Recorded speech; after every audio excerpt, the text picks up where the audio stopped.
Hey everyone, it's Mr. Renner, and today we are about ready to start Theme 10, which I think you're going to enjoy. Let's get started. So here we are. This is page 324, which is the start of Theme 10 in your source book, in your turtle book.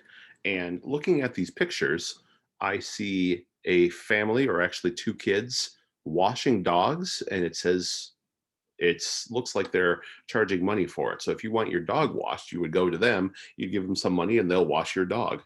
Um, which I think, because washing a dog is always really messy, I think that might be a good deal. And here's a girl. It looks like she is holding her wallet and pointing at something, saying, "I probably she wants to buy that." Oh, and of course, I just slipped into this page so that you could see this is what our theme is about. The next 2 weeks, we're going to be talking about money.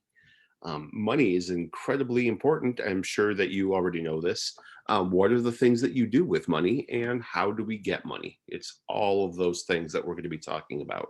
And you'll see that there's actually kind of a wide variety of things. You can get money in a number of ways and you can use money for a number of things. All right. This story is going to tell about one of those particular ways. It's called My Rows and Piles of Coins, starting on page 326. This is a story um, about a boy in Kenya. I don't remember what country he is from, but he's from Africa about 50 years ago. So he's going to talk about 10-cent coins, which would be a dime. It actually is more money for him. 10 cents, when you get to 100 cents, it would make what's called a shilling. And a shilling, I think, is about $2. So it's a different kind of system of money than we have. And the prices will seem a little bit different. But let's take a look. Let's get started on this story and we'll see. Oh, excuse me. We'll see what we can do here. Okay.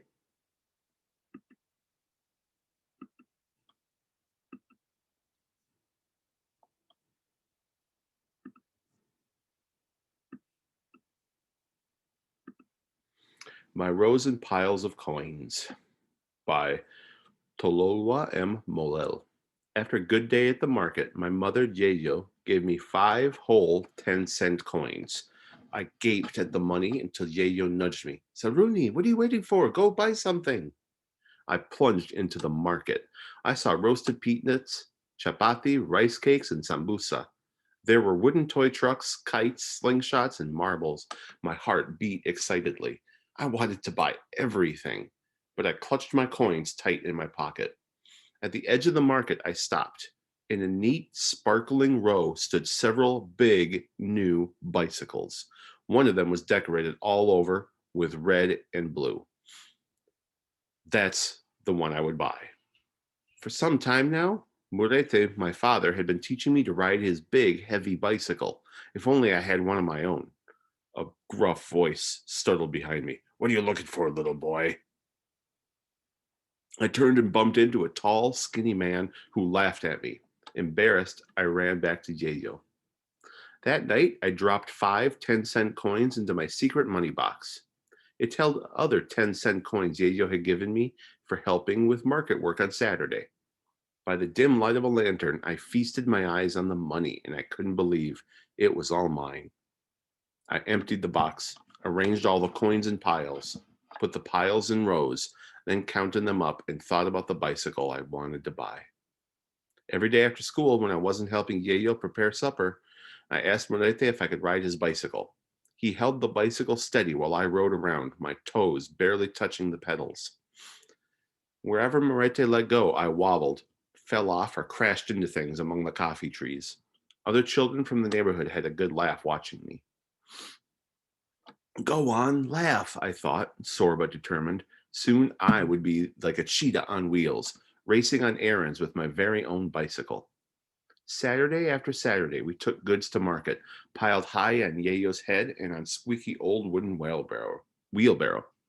We sold dry beans and maize, pumpkins, spinach, bananas, firewood, and eggs.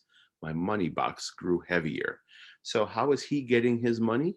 I'm sure you guys have picked that out already. But how is his mom, Yaya, getting the money to help him? Where is all that money coming from? And what is he going to use his money for? Again, this week he emptied his box, arranged the coins in piles, put the piles in rows. Then I counted the coins and thought about the red and blue bicycle. After several more lessons, Morete let me ride on my own while he shouted instructions. Keep your eyes up, keep your arms straight, keep pedaling, no, slow down.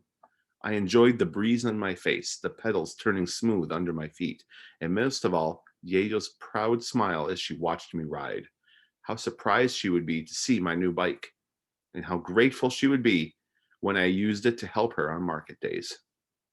So that's why one of the reasons he wants a bike isn't just for fun or maybe for exercise, but he's also going to use it, he said, to run errands. That means to go on little trips for his mom or to help on market days. So he's going to use it to help, it sounds like.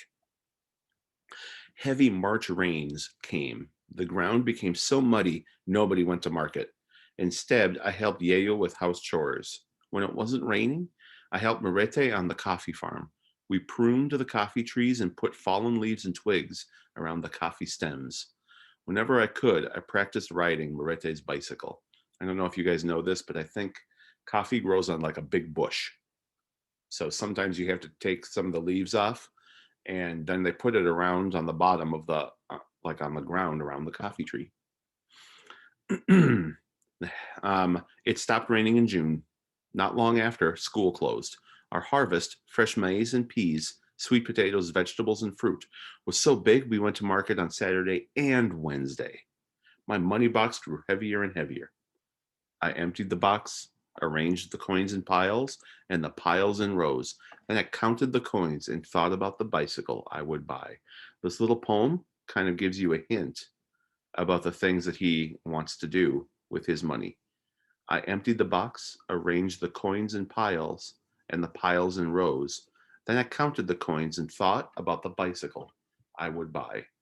So money is important to him, not just because you can get things with it, but also it kind of represents his dream. He keeps thinking about his hopes and dreams and staring at that money and organizing, playing with the money. A few days later, I grew confident enough to try to ride a loaded bicycle. With Marete's help, I strapped a giant pumpkin on the carrier behind me. When I attempted to pedal, the bicycle wobbled so dangerously that Marete alongside had to grab it. All right, Saluni, the load is too heavy for you, he said, and I got off. Mounting the bicycle to ride back to the house, he sighed wearily. It hard on my bones, which are getting too old for pedaling, he said. If we look here in the picture, and also the picture you have in your book, you could see right here, this is what he's trying to do. He has a big cart sort of thing on the back of his bike, and he's trying to pull that. So that's why it's hard. And it's hard for his dad too. He says his dad is getting too old and it hurts to ride a big bicycle like this. So that's what he's doing. He wants to help. I practiced daily with smaller loads, and slowly I learned to ride a loaded bicycle. No more pushing that old squeaky wheelbarrow, I thought. I will ride with my load, tall and proud on my bicycle, just like Morete. On the first Saturday after school opened in July, we went to the market as usual. Late in the afternoon, after selling everything we had, Yayo sat talking with another trader. I set off into the crowd. I wore an old coat Morete had handed me down for chilly July days like today. My precious coins were wrapped in various bundles inside the oversized pockets of the coat. I have to be the richest boy in the world, I thought, feeling like a king. I can buy anything. The tall, skinny man was polishing his bicycles as I came up. I want to buy a bicycle, I said, and brought out my bundles of coins. The man whistled in wonder as I unwrapped the money carefully on his table. How many coins have you got there? Proudly, I told him. 305. 305, he muttered. That's 30 shillings and 50 cents. He exploded with laughter. A whole bicycle for 30 shillings and 50 cents? He laughed and followed me as I walked away with my bundles and coins, deeply disappointed. So you get the idea that 300 of those coins made 30 shillings because 100, Shillings is 100 coins is a shilling. And that isn't enough for a bicycle. 30 shillings. On our way home, Yayo asked what was wrong. I had to tell her everything. You saved all your money for a bicycle to help me? She asked. I could tell she was amazed and touched. How nice of you. As for the tall, skinny man, she scoffed. Oh, what does he know? Of course you'll buy a bicycle. One day you will. Her kind words didn't cheer me up. The next afternoon, the sound of peeky peeky filled the air, and tuk tuk tuk tuk tuk. I came out of the house and stared in astonishment. Morete was perched on an orange motorbike. He cut the engine and dismounted. Then, chuckling at my questions about the peeky peeky, he headed into the house. When Morete came out, Yayo was with him, and he was wheeling his bicycle. I want to sell this to you for 30 shillings and 50 cents, he winked at me. Surprised, I stared at Morete. How did he know about my secret money box? I didn't tell him anything. Then suddenly I realized the wonderful thing that had happened. My bike, I have my very own bicycle, I said, and it didn't matter at all that it was decorated, that it wasn't decorated with red and blue. Sorry. Within moments, I had brought Morete my money box. Morete gave Yayo the box. Yayo, in turn, gave it to me. Puzzled, I looked from Yayo to Morete and to Yayo again. Why are you giving it back to me? It's a reward for all your help to us. Thanks, I cried gleefully. The next Saturday, my load sat tall and proud on my bicycle, which I walked importantly to market. I wasn't riding it because Yayo could never keep up. Looking over at Yayo, I wished she didn't have to carry such a big load on her head. If only I had a cart to pull behind my bicycle, I thought, I could lighten up her load. That night, I emptied the box, arranged all the coins in piles and the piles in rows, and I counted the coins and thought about the cart I would buy. So that is an example. That is a really good story of an example of how some people use money. Okay.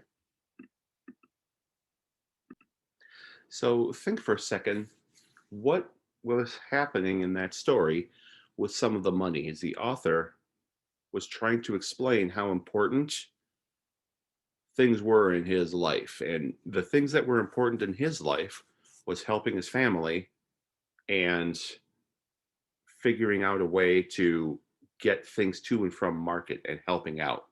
And he was going to save up. I think it took him a long time to save up enough for 30 shillings, and it wasn't even enough to buy a bicycle. There's a little note at the end of the book that said 300 to 500 shillings would get you a bicycle. And I was just thinking that would be, that was a lot of money even back then, and it still is a lot of money today. And it's not something a boy is able to save up, but the family really liked how he was saving up and really liked that he was helping the family out, trying to bring their things to market, that they gave the bicycle to him. That's one way of getting money. It's using it to buy things that you need and to make some of the work that you're doing easier. And of course, there's other things that we can use money for too, and we're going to talk about that later on. Let's share again.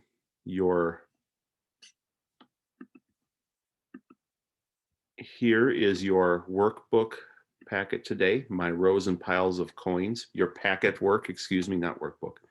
The words in the side here are bicycle, family, coins, market, motorbike, and wheelbarrow. My rows and piles of coins is mostly about what? This is about a bicycle? Is it about family? Is it about coins? Is it about a market, a motorbike, or a wheelbarrow? Well, I think some of these pictures you can see what they mean, right? And I'm just going to say, I think this actually is a picture of a motorbike. It isn't what we would call it a scooter, right? Or we would call it, I think we call it this a scooter, but they call it a motorbike. Anyway, this,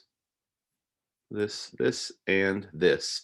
You could fill these in first, and then you'll be able to figure out what word goes here, okay? And we'll talk more about this story, and we'll talk about our strategy tomorrow. All right, have a good day, everybody, and I will see you soon.